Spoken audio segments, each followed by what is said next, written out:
बबू कनिया नु सब्जी कौनो गत के नहीं बनौले। उनका बनावे आई तब नु बनई हां। ए जी सब्जी कैसन भइल बा? महा बकवास, एकदम घटिया। आज ले जीवन में ऐसे खराब हम सब्जी खैला ही नहीं खी। मम्मी जी रहुआ बहुत सुंदर बहुत स्वादिष्ट भइल बा। ऐसा तो सब्जी हम कहियो खैला ही ना रहनी हम। रहुआ खराब लगता, खाना खा ली तब रहुआ के बताओ तनी। माँ तू तो हमरा से कहलू कि सब्जी खराब बा, उनका सामने पलट गइलू। तो का करी, कह दी कि खराब बनल बाटे तो काल से हमरे बनावे के पड़ी। कही कि वो अच्छा नहीं लगा तो रउरे बनाई। फंसा देली हमरा के।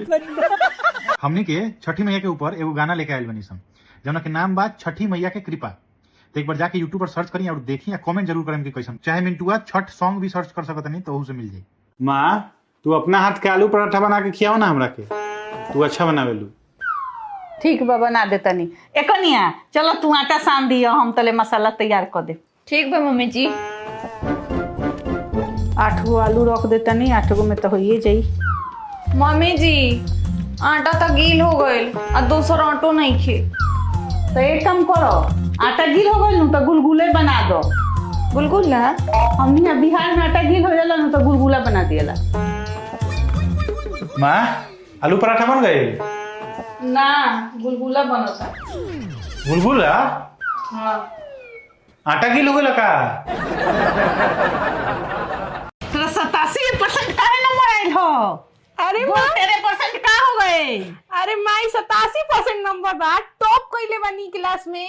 13% काहे ना आइल हो? 87% काहे आइल हो? अरे अगला बेर आ जाई, काहे मारत रे? दिन भर मोबाइल चलाइबू रात रात भर तो कहाँ से आई 100%? आ तोरा कितना नंबर आइल बा? माई चिंता मत कर, घर के नंबर नु घरे में आइल बा। जो दीदिया के 13% नहीं के आइल नु उ हम ले आइल बनी।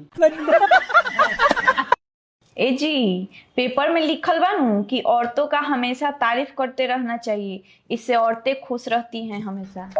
ये सब सीखी रहो। हमरा नहीं के सीखे के, हम एक बार भुगत ले बनी। कहे भुला गेलू? एक बार तार 5 गो औरत दोस्त आई रही सन तो 5 गोरी के तारीफ कइनी तो तू मुंह फुला ले रहू आ बेलना लेके दौड़े रहू हमरा के मारेला। बात करत तनी। अजी तनी अपना माई बहन से बोली ना कि तनी काम में हाथ बटा दे। वो लोग कुछ काम ना करेला, लोग सब काम हमरे से करवावेला लोग। ठीक बा हम बोलत तनी। माँ तुमको घर के काम में हाथ काहे ना बटावेलू? जाना हाथ बटाओ तनी, यही खातिर तार बियाह कनी हो। बियाह ही सोच के कहनी के पतो है तो सुख करे। बेटा के बियाह के पहले हूँ खटी या बियाह के बादो खटी। अब हम सास बन गइल बनी, अब हम ना खटेम, अब आराम करेम। अते दीदी यही ना तोर बियाह करेनी कि कुंवारों में हम ही खटनी या भौजाई आईली तो हम ही खटेम, हम ना खटेम। अब जब हम बियाह ना करत रही तो तोहनी के दुनू जानी कहत रहू लोग बियाह क ले, तोर बहुत चिंता बा बहुत चिंता बा। हमरा अब समझ में आइल कि काहे हमरा बियाह के पीछे दुनू जानी माई बेटी पड़ रहू लोग। ए जी 1500 रुपया दी ना। 1500 रुपया काहेला? देखी ना एगो बहुत गरीब औरत पिया, ओकर दूल्हा तनको ओकर ख्याल ना रखेला। बेचारी फिर एको गो ढंग के साड़ी नहीं खे, सोचो तनी ओकरा के एगो दे दी खरीद के। ना ना ठीक सोच लू हा, औरसन के मदद करे के चाहिए।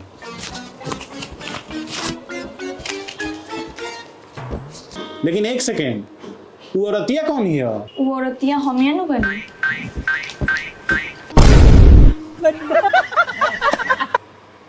ए पुचका वाला हे ए जी काहे नहीं के घूमत? उधारी खा के 5000 के कर्जा क देले रहलू ह, काल ही चुकैनी आ कहनी कि हमर मेहरारू कतनो चिल्लाई ते ओकरा ओर देखिए मत, ना तो अगला बार से हम उधारी ना चुकाएम। सुबह से बात करे के कोशिश करता नहीं, इनका मुंह में दही जमल बा, बोलही के नहीं के कुछ।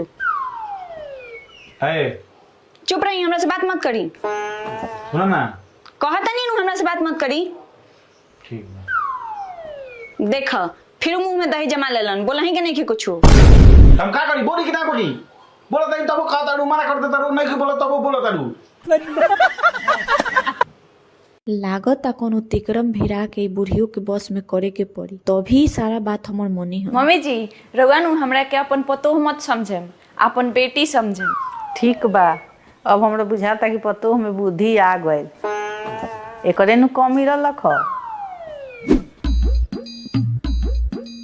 हई देखो ये अभी ले सुतल बड़ी कनिया। अरे ना ये बेटी समझे के नु कहले रहली हो। रोक अभी तरह के बताओ तनी।